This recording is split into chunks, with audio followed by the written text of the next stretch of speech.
بسم اللہ الرحمن الرحیم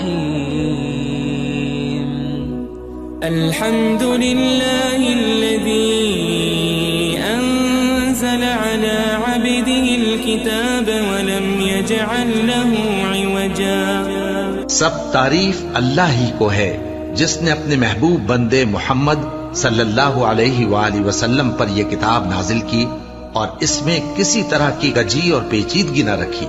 قیما لینذر بأسا شدیدا من لدنه ويبشر المؤمنين الذين يعملون الصالحات أن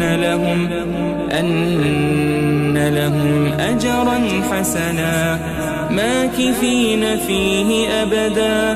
بلکہ سیدھی اور سلیس اتاری تاکہ لوگوں کو عذاب سخت سے جو اس کی طرف سے آنے والا ہے ڈرائے، اور مومنوں کو جو نیک عمل کرتے ہیں خوشخبری سنائے کہ ان کے لیے ان کے کاموں کا نیک بدلہ یعنی بہشت ہے جس میں وہ ہمیشہ رہیں گے۔